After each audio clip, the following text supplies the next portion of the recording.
ಓಂ ಆನುಮಾನಿಕಮಪಿ ಏಕೇಶಾಮಿತಿ ಚೇನ್ನ ಶರೀರರೂಪಕ ವಿನ್ಯಸ್ತಗೃಹೀತೇರ್ ದರ್ಶಯತಿ ಚ ಓಂ ಅಂತಿದು ಬ್ರಹ್ಮಸೂತ್ರಗಳ 1ನೇ ಅಧ್ಯಾಯದ 4ನೇ ಪಾದದ ಮೊದಲನೇ ಸೂತ್ರ. ಅಲ್ಲಿ ಆನುಮಾನಿಕ ಅಧಿಕರಣ ಅಂತ ಕೂಡ ಹೇಳ್ತಾರೆ. ಆನುಮಾನಿಕ ಅಧಿಕರಣದಲ್ಲಿ ಕೂಡ ಇದು ಮೊದಲನೇ ಸೂತ್ರ. ಅಲ್ಲಿ ಈಗ ನಾವು ಹಿಂದೆ ನೋಡಿದ ಶಬ್ದ ಪ್ರಶ್ನೆಗಳೇ ಇವೆ. ಯಾಕೆ ಭಗವಂತ ಅವ್ಯಕ್ತ ಮೊದಲಾದ ಶಬ್ದಗಳಿಂದ ವಾಚ್ಯ ಅಂತ. ಇತಿಚ ದರ್ಶಯತಿ ಅಂತ ಬ್ರಹ್ಮಸೂತ್ರ ಭಾಷ್ಯದಲ್ಲಿ ಆ ಪರಮಾತ್ಮನೇ ಈ ಎಲ್ಲಾ ಶಬ್ದಗಳಿಂದಲೂ ವಾಚ್ಯನಾಗಿದ್ದಾನೆ ಅಂತ ಹೇಳಿದ್ದಾರೆ. ಪಿಪ್ಪಲಾದ ಶಾಖ ಅಂತ ಅಲ್ಲಿಂದ ಒಂದು ಗ್ರಂಥ, ಅಲ್ಲಿಂದ ಒಂದು ಶ್ಲೋಕ ಉದ್ಧರಿಸಿದ್ದಾರೆ.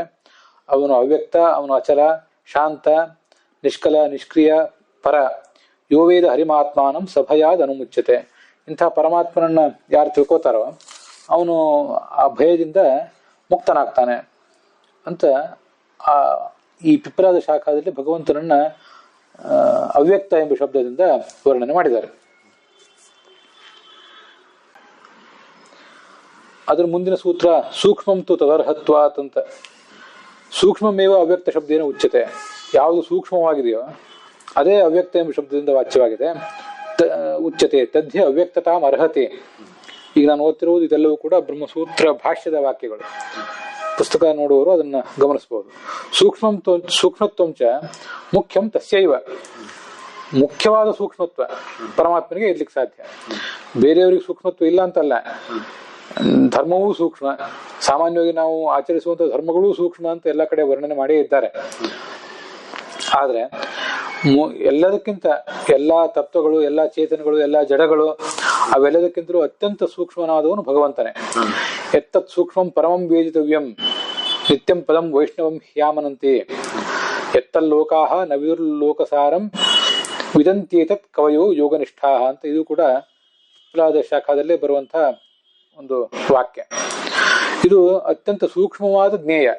ವೇದಿತವ್ಯ ಅಂದ್ರೆ ಜ್ಞೇಯ ಅಂತ ಅರ್ಥ. ಅದು ನಿತ್ಯವಾದಂತಹ ಸ್ಥಾನ, ವೈಷ್ಣವ ಸ್ಥಾನ. ವೈಷ್ಣವ ಸ್ಥಾನ ಅಂದ್ರೆ ವಿಷ್ಣು ಅಂತಾನೆ ಅರ್ಥ. ಅದನ್ನು ಹೀಗೆ ಎಲ್ಲರೂ ಕೂಡ ಅನುಸಂಧಾನ ಮಾಡ್ಕೊಳ್ತಾರೆ. ಮತ್ತೆ ಲೋಕಸಾರಂ, ಜಗತ್ತಿನಲ್ಲಿ ಅತ್ಯಂತ ಶ್ರೇಷ್ಠವಾದದ್ದು, ಜಗತ್ತಿನಲ್ಲಿ ಎಲ್ಲ ಸಂಗತಿಗಳಿಗಿಂತಲೂ ಅತ್ಯಂತ ಶ್ರೇಷ್ಠವಾದ ಸಂಗತಿ. ಇದನ್ನ ಈ ಜಗತ್ತು ಮಾತ್ರ ಸರಿಯಾಗಿ ತಿಳಿದಿಲ್ಲ. ಲೋಕಾಹ, ಲೋಕದ ಜನರು. ಒಂದು ಲೋಕಾಹ ಅಂದ್ರೆ ಎಲ್ಲಾ ಜನಗಳು ಅಂತ ಅರ್ಥ. ಇನ್ನೊಂದು ಜ್ಞಾನಿಗಳು ಅಂತಲೂ ಕೂಡ ಅರ್ಥ ಇದೆ. ಲೋಕಾಹ ಅಂದ್ರೆ ಲೋಕ ದರ್ಶನ ಎಂಬ ಶಬ್ದದಿಂದ ಹಾಗರ್ಥ ಮಾಡಬಹುದು ಅದಕ್ಕೆ. ಆದ್ರೆ ವಿದಂತೇತ ಕವಯೋ ಯೋಗನಿಷ್ಠಾ. ಯೋಗ ಅಂದ್ರೆ ಜ್ಞಾನೋಪಾಯ. ಜ್ಞಾನ ಬರ್ಲಿಕ್ಕೆ ಬೇಕಾದ ಉಪಾಯಗಳನ್ನ ಯಾರು ಅನುಸರಿಸ್ತಾ ಇದ್ದಾರೆ ಅಂಥ ಕವಿಗಳು, ಅಂಥ ಜ್ಞಾನಿಗಳು ಇದನ್ನ ಒಂದು ಸ್ವಲ್ಪ ತಿಳಿದಿದ್ದಾರೆ. ಸಾಮಾನ್ಯರಿಗೆ ಯಾರಿಗೂ ಕೂಡ ಇದು ತಿಳಿದಿಲ್ಲ ಅಂತ ಅದರ ಅರ್ಥ. ಮುಖ್ಯೇಚ ವಿದ್ಯಮಾನೇ ನ ಮುಖ್ಯಂ ಯುಕ್ತಂ. ಈ ಅವ್ಯಕ್ತ ಎಂಬ ಶಬ್ದದಿಂದ ಮುಖ್ಯವಾದನ್ನೇ ತಗೊಳ್ಳಿಕ್ಕೆ ಬರುವಾಗ ಅಮುಖ್ಯವಾದನ್ನು ತಗೊಳ್ಳುವುದು ಉಚಿತವಲ್ಲ. ಸೂಕ್ಷ್ಮವಾದ ಸಂಗತಿಗಳು ನೂರಾರು ಇರಬಹುದು, ನೂರಾರು ವ್ಯಕ್ತಿಗಳು, ನೂರಾರು ವಸ್ತುಗಳು ಸೂಕ್ಷ್ಮವಾದ ಇದ್ದಿರಬಹುದು. ಆದ್ರೆ ಅದರಲ್ಲಿ ಅತ್ಯಂತ ಸೂಕ್ಷ್ಮವಾದದ್ದನ್ನೇ ಅತ್ಯಂತ ಮುಖ್ಯವಾಗಿ ಸೂಕ್ಷ್ಮವಾದದ್ದನ್ನೇ ತಗೊಳ್ಬೇಕು. ಅಂಥದ್ದು ಈ ಪರಮಾತ್ಮ ಮಾತ್ರ.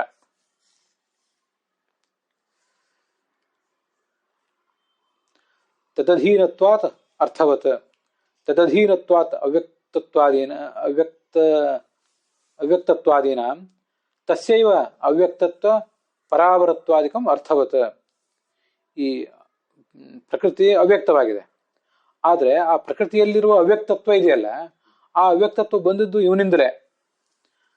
ಯಾವುದೇ ವಸ್ತುವಿನ ಶಬ್ದ ವಾಚ್ಯತ್ವ, ಯಾವುದೇ ಒಂದು ವಸ್ತು ನಿರ್ದಿಷ್ಟವಾಗಿ ಒಂದು ಶಬ್ದದಿಂದ ವಾಚ್ಯ ಆಗಿರುವುದು, ಮತ್ತೆ ಆ ಶಬ್ದದಿಂದ ಬರುವ ಗುಣವನ್ನು ಅದು ಹೊಂದುವುದು, ಇದೆಲ್ಲವೂ ಕೂಡ ಇವನ ಅಧೀನವೇ, ಪರಮಾತ್ಮನ ಅಧೀನವೇ.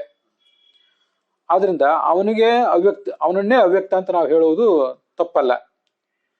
ಯದಧೀನ ಯಸ್ಯ ಸತ್ತ ತದಿತ್ಯೇವ ಚೋಚ್ಯತೆ ಅಂತ ಭಾಗವತ ತಾತ್ಪರ್ಯದಲ್ಲೂ ಕೂಡ ಬಂದಿದೆ. ಅಂಥದೇ ಒಂದು ಶ್ಲೋಕವನ್ನ ಸ್ಕಂದ ಪುರಾಣದಲ್ಲೂ ಕೂಡ ಉದ್ಧಾರ ಮಾಡಿದ್ದಾರೆ. ಸ್ಕಂದ ಪುರಾಣದಲ್ಲಿರುವ ಒಂದು ಶ್ಲೋಕವನ್ನ ಆಚಾರ್ಯರು ಬ್ರಹ್ಮಸೂತ್ರ ಭಾಷ್ಯದಲ್ಲಿ ಹೇಳ್ತಾರೆ. ಯದಧೀನೋ ಗುಣೋ ಯಸ್ಯ ತದ್ಗುಣಿ ಸೋಭಿಧೀಯತೆ ಯಥಾ ಜೀವ ಪರಾತ್ಮೀತಿ ಯಥಾ ರಾಜ ಜಯಿತ್ಯಪಿ. ಯಾವ ಒಂದು ನಿರ್ದಿಷ್ಟವಾದ ಗುಣ ಮತ್ತು ಆ ಗುಣವುಳ್ಳಂತಹ ವ್ಯಕ್ತಿ ಅವರಿಬ್ಬರು ಕೂಡ ಒಬ್ಬ ಉತ್ತಮ ಪುರುಷನ ಅಧೀನ ಅಂತ ಆದಾಗ ತದ್ಗುಣಿ ಆ ಉತ್ತಮ ಪುರುಷನನ್ನ ಅದೇ ಶಬ್ದದಿಂದಲೇ ಆ ಉಳ್ಳವನು ಅಂತಲೇ ವ್ಯವಹಾರ ಮಾಡಿಬಿಡ್ತಾರೆ. ತದ್ಗುಣಿ ಸಹ ಅಭಿಧೀಯತೆ. ಆ ಮೇಲಿನ ವ್ಯಕ್ತಿ, ಶ್ರೇಷ್ಠನಾದ ವ್ಯಕ್ತಿ ಆ ಗುಣವುಳ್ಳವನು ಅಂತ ಶಾಸ್ತ್ರದಲ್ಲಿ ವ್ಯವಹಾರದಲ್ಲಿ ವರ್ಣಿತ ಆಗ್ತಾನೆ. ಅದು ಹೇಗೆಂದ್ರೆ, ಮೊದಲು ಯಥಾ ರಾಜ ಜಯಿತ್ಯಪಿ ಅಂತ ಅನ್ನೋದನ್ನು ನೋಡೋಣ. ಯುದ್ಧದಲ್ಲಿ ದೈಹಿಕವಾಗಿ ಹೋರಾಟ ಮಾಡುವವರು ಸೈನಿಕರು, ಖಡ್ಗ ಹಿಡಿದು ಹೋರಾಟ ಮಾಡುವವರು ಸೈನಿಕರು. ಆದ್ದರಿಂದ ಆ ಸೈನಿಕರು ಹೋರಾಟ ಮಾಡಿದ್ರು ಕೂಡ ಆ ಸೈನಿಕರಲ್ಲಿ ಇರುವಂತಹ ಜಯ ಅನ್ನುವ ಗುಣ ರಾಜನ ಅಧೀನ. ಅವನೇ ಅವರನ್ನು ಯುದ್ಧಕ್ಕೆ ಪ್ರೇರಿಸಿದ್ದಾನೆ, ಮತ್ತೆ ಹೇಗೆ ಯುದ್ಧ ಮಾಡಬೇಕು ಅನ್ನೋದನ್ನು ಅವರಿಗೆ ತೋರಿಸಿಕೊಟ್ಟಿದ್ದಾನೆ. ಆದ್ರಿಂದ ಅವನನ್ನೇ ಜಯಿ ಅಂತ ಹೇಳ್ತಾರೆ. ಅದರಂತೆ ಈ ಯಥಾ ಜೀವ ಪರಾತ್ಮೇತಿ, ಈ ಜೀವ ಏನಿದ್ದಾನೆ ಜೀವಾತ್ಮ, ಅವನನ್ನೇ ಪರಾತ್ಮ ಅಂತ ಹೇಳ್ತಾರೆ. ಅದು ಪರಾತ್ಮ ಅಂತ ಹೇಳುವುದೇನಿದೆ, ಆ ಜೀವಾತ್ಮನಲ್ಲಿ ಇರುವಂತಹ ಜೀವತ್ವ ಅನ್ನೋದು ಆ ಪರಮಾತ್ಮನ ಅಧೀನವಾಗಿದೆ. ಅದರಂತೆ ಇಲ್ಲಿ ಈ ಶ್ಲೋಕದಲ್ಲಿ ಯಥಾ ರಾಜ ಜಯಿತ್ಯಪಿ ಅನ್ನೋದನ್ನು ದೃಷ್ಟಾಂತವನ್ನಾಗಿ ಇಟ್ಕೊಂಡು ಜೀವ ಪರಮಾತ್ಮ ಅನ್ನೋದನ್ನು ದಾಷ್ಟಾಂತಿಕವಾಗಿ ನಾನು ತೋರಿಸಿದೆ. ಅವ್ರು ಮೂಲ ಶ್ಲೋಕದಲ್ಲಿ ಹೇಗೆ ತೋರಿಸಿದ್ದಾರೆ ಅಂದ್ರೆ ಇವೆರಡನ್ನೂ ದೃಷ್ಟಾಂತವನ್ನಾಗಿ ತಗೊಂಡಿದ್ದಾರೆ. ತಗೊಂಡು ಅವ್ರು ಹೇಳಬೇಕಾದ ಪ್ರಮೇಯವನ್ನ ಸಮರ್ಥನೆ ಮಾಡ್ಲಿಕ್ಕೆ ಹೋಗಿದ್ದಾರೆ.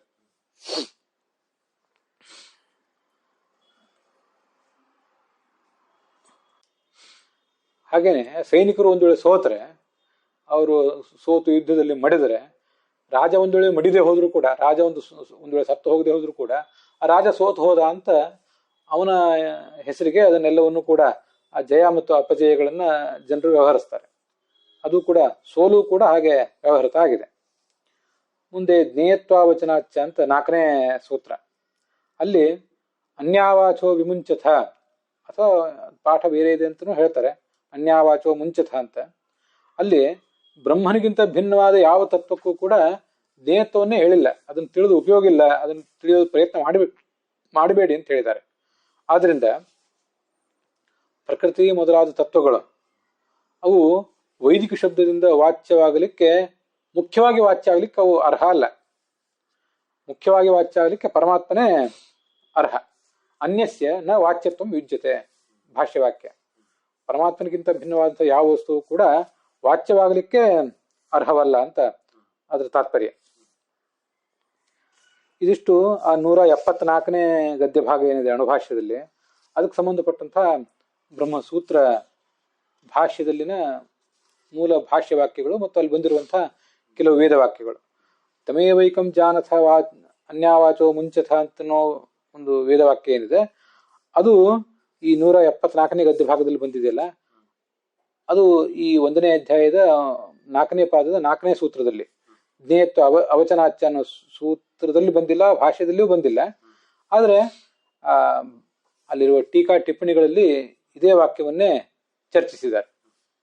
ಇದು ಮುಂಡಕೋಪನಿಷತ್ತು.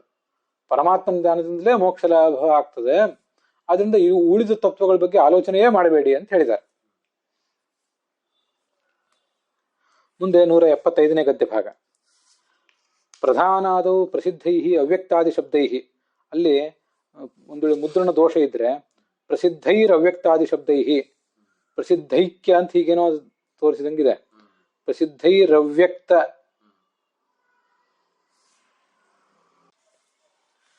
ಅದನ್ನು ಓದುವಾಗ ಪ್ರಸಿದ್ಧೈರವ್ಯಕ್ತಾದಿ ಶಬ್ದೈ ಅಂತ ಹೀಗೆ ಸ್ಪಷ್ಟವಾಗಿ ಓದುವಂತೆ ಬರ್ಕೊಳ್ಬೇಕಷ್ಟೆ. ಮುದ್ರಣ ದೋಷ ಇಲ್ಲದೆ ಹೋದ್ರೂ ಕೂಡ ಹಾಗೆ ಸರಿಪಡಿಸ್ಕೋಬೇಕು. ಈ ವೈದಿಕ ಅಧ್ಯಯನ ಮಾಡುವಾಗ ಅಲ್ಲಿ ಕೆಲವು ಶಬ್ದಗಳು ಹೀಗೆ ಕಾಣಿಸ್ತವೆ. ಮಹತ್ ಶಬ್ದ ಮತ್ತು ಚಮಸ ಶಬ್ದ, ಇವೆಲ್ಲ ಅವು ಮೂಲತಃ ನಮಗೆ ಸಾಮಾನ್ಯವಾದ ವೇದಾಧ್ಯಯನ ಮಾಡಿದವರಿಗೆ ಗೊತ್ತಿರುವಂತೆ ಮಹತ್ ಶಬ್ದ ಮಹತ್ ತತ್ವವನ್ನು ಹೇಳ್ತದೆ. ಚಮಸ ಅಂತ ಅನ್ನೋದು ಯಜ್ಞದ ಒಂದು ಪಾತ್ರವನ್ನು ಹೇಳ್ತದೆ. ಇದು ಪ್ರಸಿದ್ಧಿ ನಮಗಿರೋದು.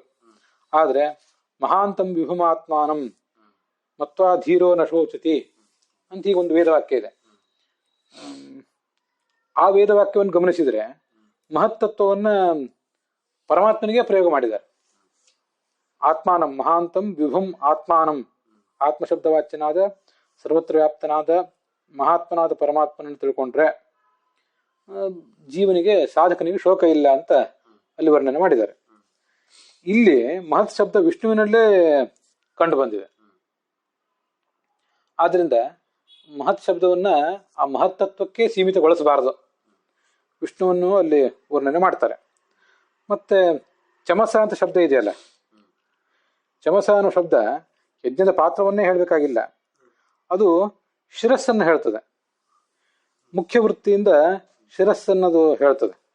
ಮಹತ್ ಶಬ್ದ ಮುಖ್ಯ ವೃತ್ತಿಯಿಂದ ವಿಷ್ಣುವನ್ನು, ಮತ್ತೆ ಚಮಸ ಶಬ್ದ ಶಿರಸ್ಸನ್ನು ಹೇಳ್ತದೆ ಮುಖ್ಯ ವೃತ್ತಿಯಿಂದ. ಅದರಂತೆ ಈ ಅವ್ಯಕ್ತಾದಿ ಶಬ್ದಗಳು ಕೂಡ ಪ್ರಧಾನಾದಿಗಳಲ್ಲಿ ಪ್ರಸಿದ್ಧ ಇರಬಹುದು, ನಿಮಗೆ ಗೊತ್ತಿರುವ ಪ್ರಸಿದ್ಧಿಯಂತೆ. ಆದರೆ ಅವು ಕೂಡ ಪರಮ ಮುಖ್ಯ ವೃತ್ತಿಯಿಂದ ಪರಮಾತ್ಮನಿಗೆ ವಾಚಕ ಆಗಿದೆ. ಇದನ್ನು ಎಲ್ಲವನ್ನು ಕೂಡ ಶಬ್ದೈಹಿ ಅಂತ ರಾಘವೇಂದ್ರ ಸ್ವಾಮಿಗಳು ಶಬ್ದೈಹಿ ಅನ್ನೋ ಮಾತಿನಿಂದ ಇವನ್ನೆಲ್ಲವನ್ನು ಕೂಡ ಸಂಗ್ರಹಿಸಿದ್ದಾರೆ. ಶಬ್ದದ ಅರ್ಥ ನೋಡಿ. ಈಗ ಈ ತತ್ವಮಂಜರಿಯಲ್ಲಿ ಹೀಗಿದೆ: ಮಹತ್ ಶಬ್ದ ಮತ್ತು ಚಮಸ ಶಬ್ದಗಳು ಇವೆರಡೂ ಕೂಡ ಬೇರೆ ಕಡೆಯೂ ಪ್ರಸಿದ್ಧವಾಗಿದ್ದರೂ, ಅರ್ಥಾತ್ ಮಹತ್ ಶಬ್ದವು ಮಹತ್ ತತ್ವದಲ್ಲಿ ಮತ್ತೆ ಚಮಸ ಶಬ್ದ ಯಜ್ಞದ ಪಾತ್ರದಲ್ಲಿ ಪ್ರಸಿದ್ಧ ಆಗಿದ್ದರೂ ಕೂಡ, ಮಹಾಂತಂ ವಿಭಮಾತ್ಮಾನಂ ಮತ್ವಾಧೀರೋನು ಶೋಚತಿ ಇತ್ಯಾದಿ ಕೆಲವು ವೇದವಾಕ್ಯಗಳಲ್ಲಿ ವಿಷ್ಣು ಶಿರಸೋಹೋ ಮುಖ್ಯತ್ವಾತ್, ವಿಷ್ಣು ಮತ್ತು ಶಿರಸ್ಸು, ವಿಷ್ಣುವಿನ ಶಿರಸ್ಸು ಪ್ರಾಯ ಅವೆರಡು ಮುಖ್ಯವಾಗಿ ಅಲ್ಲಿ ವಾಚ್ಯವಾಗಿ ಅವೆರಡು ಮುಖ್ಯವಾಗಿ ವಾಚ್ಯ ಆಗಿವೆ. ಈ ಮಹತ್ ಮತ್ತು ಚಮಸ ಶಬ್ದದಿಂದ ಅದು ವಾಚ್ಯ ಆಗಿರುವುದು ಕಂಡು ಬಂದಿದೆ. ಅದರಂತೆ ಈ ಅವ್ಯಕ್ತಾದಿ ಶಬ್ದಗಳಿಂದಲೂ ಕೂಡ ವಿಷ್ಣುವೇ ವಾಚ್ಯನಾಗಿದ್ದಾನೆ ಅಂತ ಹೇಳ್ಬೇಕು. ಅಲ್ಲಿ ಅದರಂತೆ ಅಂತ ಅಲ್ಲಿಲ್ಲ. 175ನೇ ಗದ್ಯ ಭಾಗದಲ್ಲಿ ಅದರಂತೆ ಅಂತ ಬರಲಿಲ್ಲ. ಆದರೆ ಓದುವಾಗ ಆ ಥರ ಓದ್ಕೋಬೇಕು. ಮುಖ್ಯತ್ವಾತ್, ಹೀಗೆ ಕಂಡಿರುವುದರಿಂದ ವಿಷ್ಣು ಮಹತ್ ಶಬ್ದ ವಿಷ್ಣುವಿನಲ್ಲಿ ಮತ್ತೆ ಚಮಸ ಶಬ್ದ ಶಿರಸ್ಸಿನಲ್ಲಿ ಮುಖ್ಯವಾಗಿ ಬಳಕೆಯಲ್ಲಿರುವುದು ಕಂಡು ಬಂದಿದೆ ಅಂತ ಹೀಗೆ ತಿಳ್ಕೊಳ್ಬೇಕು. ಅದನ್ನು ದೃಷ್ಟಾಂತವನ್ನಾಗಿಟ್ಕೊಂಡು ಅವ್ಯಕ್ತಾದಿ ಶಬ್ದಗಳು ಕೂಡ ವಿಷ್ಣುವನ್ನು ಹೇಳ್ತವೆ ಅಂತ ತಿಳ್ಕೊಳ್ಬೇಕು ಅಂತ ಅದ್ರ ತಾತ್ಪರ್ಯ ಆಗ್ತದೆ.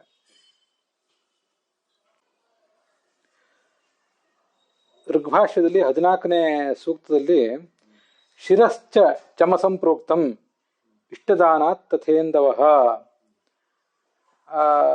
ಪರಮಾತ್ಮನನ್ನ ಅದು ಪೂರ್ಣ ನಾನು ಅದ್ರ ಹಿಂದಿನ ಭಾಗಗಳನ್ನೆಲ್ಲ ಗಮನಿಸಿಲ್ಲ. ಮತ್ಸರ ಮದಕಾರಿತ್ವಾತ್ ತಾಚ್ಛಿಲ್ಯಾತ್ ಉತ್ತರಂ ಪದಂ ದ್ರಪ್ಸಾತ್ತೇ ದ್ರಾವಣಾಚ್ಚೈವ ಚಮಸಸ್ಥಾಶ್ಚಮೂಷದಃ ಶಿರಶ್ಚ ಚಮಸಂ ಪ್ರೋಕ್ತಂ. ಚಮಸ ಎಂಬ ಶಬ್ದದಿಂದ ಶಿರಸ್ಸು ವರ್ಣಿತ ಆಗಿದೆ ಅಂತ ಹೀಗೆ ಬಂದಿದೆ. ಅದರಿಂದ ಚಮಸ ಎಂಬ ಶಬ್ದದಿಂದ ಪ್ರಾಯ ವಿಷ್ಣುವಿನ ಶಿರಸ್ಸನ್ನೇ ಅಲ್ಲಿ ವರ್ಣನೆ ಮಾಡಿದ್ದಾರೆ. ಇದು ಋಗ್ಭಾಷ್ಯದಲ್ಲಿ ಬಂದಿರುವಂತಹ ಒಂದು ಉಲ್ಲೇಖ.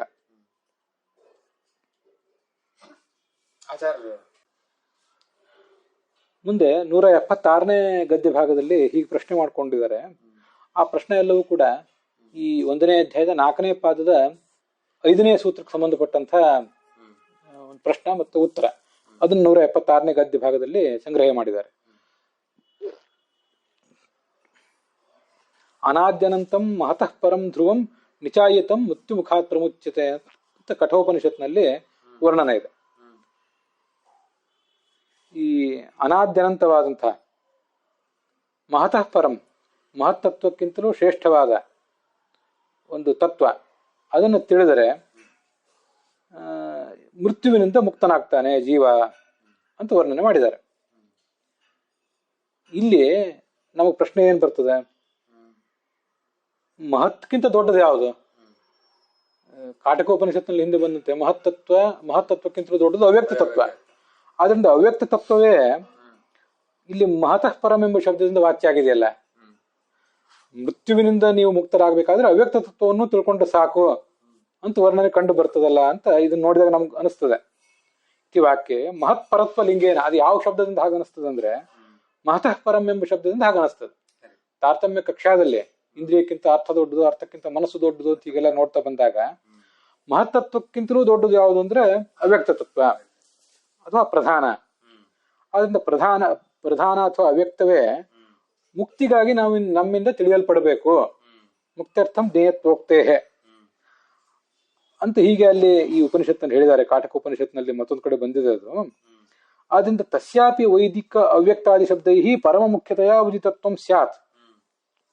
ಅವ್ಯಕ್ತ ತತ್ವವು ಕೂಡ ವೇದದಲ್ಲಿ ಬಂದಂತಹ ಅವ್ಯಕ್ತಾದಿ ಶಬ್ದಗಳಿಂದ ಪರಮ ಮುಖ್ಯ ವೃತ್ತಿಯಿಂದಲೇ ತಿಳಿಯಲ್ಪಡ್ಲಿ, ಏನ್ ತೊಂದರೆ? ಯಾಕಂದ್ರೆ ಅದನ್ನ ತಿಳಿದವನು ಮುಕ್ತನಾಗ್ತಾನೆ ಅಂತ ಇಲ್ಲಿ ಬಂದಿದೆಯಲ್ಲ ಅಂತ ಪ್ರಶ್ನೆ ಬಂದ್ರೆ, ಅದಕ್ಕೂ ಕೂಡ ಶಬ್ದ ಇರತೋ ಅನಂತ ಗುಣ ಅಂತಾನೆ ಮಾತಿನಿಂದ ಹೇಳಿದ್ದಾರೆ. ನಮ್ಮ ತಾತ್ಪರ್ಯ ಏನು? ಇಲ್ಲೂ ಕೂಡ ಶಬ್ದ ಅಂದ್ರೆ ಬೇರೆ ಬೇರೆ ವೇದ ಪ್ರಮಾಣಗಳಿಂದ, ಪುರಾಣ ಪ್ರಮಾಣಗಳಿಂದ ಅಂತ ಅರ್ಥ. ಅದಕ್ಕೂ ಮಹತಃಪರ ಯಾರು ಅನ್ನೋದನ್ನ ತಿಳ್ಕೊಳ್ಳಿಕ್ಕೂ ಕೂಡ ನಮಗೆ ಶಬ್ದಗಳಿವೆ, ವೇದ ಪ್ರಮಾಣಗಳಿವೆ ಅಂತ ನಮ್ಮ ತಾತ್ಪರ್ಯ. ಅಣೋರಣೀಯಾನ್ ಮಹತೋ ಮಹೀಯಾನ್ ಅಂತಾನೆ ಕಾಟಕದಲ್ಲಿದೆ. ಆದ್ರಿಂದ ಮಹತ್ತತ್ವಕ್ಕಿಂತಲೂ ದೊಡ್ಡವನಾದವನು ಈ ಇಲ್ಲಿ ಮಹತ್ತತ್ವಕ್ಕಿಂತಲೂ ದೊಡ್ಡದು ಯಾವುದು ಅಂತ ನೀವು ಆಲೋಚನೆ ಮಾಡಬೇಡಿ. ಅದಕ್ಕೆ ಹಾಗರ್ಥ ಅಲ್ಲ. ಜಗತ್ತಿನಲ್ಲಿ ಏನು ದೊಡ್ಡದಿದೆ ಆ ದೊಡ್ಡದಕ್ಕಿಂತಲೂ ದೊಡ್ಡವನಾದವನು ಅಂತ ಇಷ್ಟೇ ಅರ್ಥ. ಅದರಿಂದ ಮಹತಃ ಪರ ಅಂದ್ರೆ ಅದು ನಿರ್ದಿಷ್ಟವಾಗಿ ಅವ್ಯಕ್ತವೇ ಏನಲ್ಲ, ದೊಡ್ಡದಾದ ಯಾವ್ಯಾವ ಸಂಗತಿಗಳಿವೆ ಅದೆಲ್ಲದಕ್ಕಿಂತಲೂ ದೊಡ್ಡವನು, ಚಿಕ್ಕದಾದ ಎಲ್ಲದಕ್ಕಿಂತಲೂ ಚಿಕ್ಕವನು ಅಂತ ಒಂದ್ ಕಡೆ ಬಂದಿದೆ. ಇನ್ನೊಂದು ಅನಾದ್ಯನಂತಂ ಮಹತಃ ಪರಂ ಧ್ರುವಂ ಅಂತ, ಇದು ಕೂಡ ಬೇರೆ ಬೇರೆ ಕಡೆ ಈ ತರನೂ ಬಂದಿದೆ. ಪರಂ ಧ್ರುವಂ ಇದು ಈ ವೇದ ವಾಕ್ಯದಲ್ಲಿ. ಹಾಗೆ ಪರೋಹಿ ದೇವೋ ಪುರುಹೂತೋ ಮಹತ್ತಮಃ, ಮಹತ್ತಮಃ ಶಬ್ದ ಪ್ರಯೋಗ ಮಾಡಿದ್ದಾರೆ ಅಲ್ಲಿ. ಮಹತ್ತಮಃ ಅಂದ್ರೆ ಮಹತ್ಗಿಂತ ಮುಂದಿನವನು ಅಂತ ಅರ್ಥ. ಹೀಗೆಲ್ಲ ಮಹತ್ ತತ್ವಕ್ಕಿಂತ ಮುಂದಿನವನು ಅಂತ ಅಷ್ಟಕ್ಕೆ ಸೀಮಿತ ಮಾಡ್ಕೋಬೇಡಿ, ಅದನ್ನ ದೊಡ್ಡದಕ್ಕಿಂತ ದೊಡ್ಡವನು ಅಂತ ಹೀಗೆ ಅದರ ತಾತ್ಪರ್ಯ.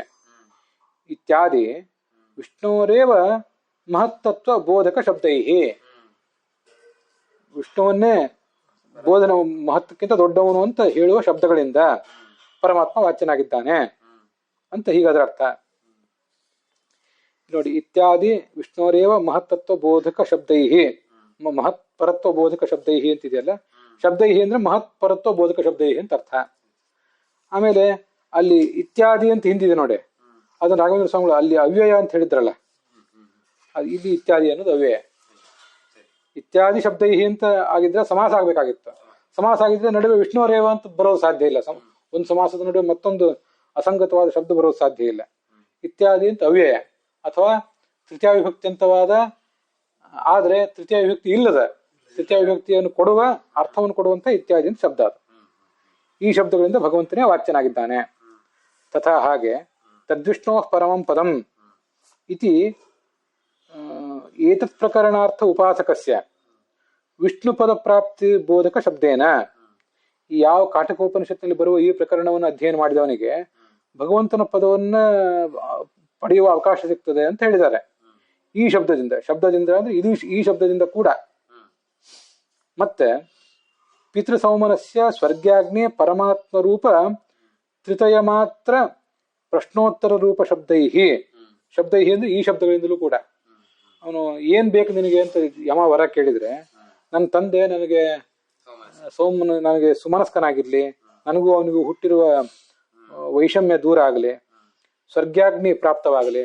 ಸ್ವರ್ಗಾಗ್ನಿ ಪ್ರಾಪ್ತ ಆಗುವುದಂದ್ರೆ ಸ್ವರ್ಗಾಗ್ನಿಯಲ್ಲಿ ಇರುವಂತಹ ಭಗವಂತನ ರೂಪದ ದರ್ಶನ ನನಗಾಗ್ಲಿ ಅಂತ ಕೇಳ್ಕೊತಾನೆ. ಪರಮಾತ್ಮನ ತತ್ವ ನನಗೆ ತಿಳಿಯಲಿ ಅಂತ ಕೇಳ್ಕೊತಾನೆ. ಈ ತ್ರಿತಯ, ಈ ಮೂರು ವಸ್ತುಗಳೇನಿವೆ ಅದರ ಕುರಿತಾದ ಪ್ರಶ್ನೋತ್ತರ ನಡೆದಿರುವುದರಿಂದ ತದ್ವಾಕ್ಯೆ ಜನಾರ್ದನ ಪ್ರಾಗುಕ್ತ ನಿರುಕ್ತ್ಯ, ಈ ಎಲ್ಲಾ ವಾಕ್ಯಗಳಿಂದಲೂ ಈ ವಾಕ್ಯದಲ್ಲಿ ಹಿಂದೆ ಹೇಳಿದ ಜನಾರ್ದನನೇ ಅಂದ್ರೆ ಸಂಸಾರಾರ್ಧನನಾದಂತಹ ವಿಷ್ಣುವೇ, ಅನಾದಿಯಾದಂತಹ ವಿಷ್ಣುವೇ ಪ್ರಾಗುಕ್ತ ನಿರುಕ್ತ್ಯ, ಹಿಂದೆ ತೋರಿಸಿದ ಜನಾರ್ದನ ಅಂತ ಶಬ್ದಕ್ಕೆ ನಾವೇನು ಅರ್ಥ ತೋರಿಸಿದೀವಲ್ಲ, ಹಿಂದೆ ತೋರಿಸಿದ ನಿರುಕ್ತಿ, ಅದಕ್ಕನುಸಾರವಾಗಿ ಅವನು ಅನಾದಿ, ಹುಟ್ಟಿಲ್ಲ ಅವನಿಗೆ, ಮತ್ತು ಅವನು ಸಂಸಾರ ಅರ್ಧನ ಕೂಡ, ನಮ್ಮ ಸಂಸಾರವನ್ನು ನಾಶ ಮಾಡುವವನು ಕೂಡ. ಆ ಭಗವಾನ್ ಮುಖ್ಯತೆಯ ಉಜಿತಃ, ಅವನೇ ಮುಖ್ಯವಾಗಿ ಹೇಳಲ್ಪಟ್ಟಿದ್ದಾನೆ ಹೊರತು ನ ಪ್ರಧಾನಂ. ಅದರಿಂದ ಇಲ್ಲಿ ಅದರ ಸಾರಾಂಶ ಮಹತಃ ಪರಂ ಅಂದ್ರೆ ಮಹತ್ ತತ್ವಕ್ಕಿಂತಲೂ ದೊಡ್ಡದು ಅಂತ ಅರ್ಥ ಅಲ್ಲ, ದೊಡ್ಡದಕ್ಕಿಂತಲೂ ದೊಡ್ಡದು ಅಂತ ಇಷ್ಟೇ ಅರ್ಥ ಅದಕ್ಕೆ. ಆದ್ರಿಂದ ಎಲ್ಲ ಕಡೆನೂ ವಿಷ್ಣುವೇ ವಾಚ್ಯನಾಗಿದ್ದಾನೆ ಅಂತ ಅದರ ಅಭಿಪ್ರಾಯ. ಅಲ್ಲಿಗೆ ಈ ಭಾಗ ಸಮಾಪ್ತ ಆಗಿದೆ.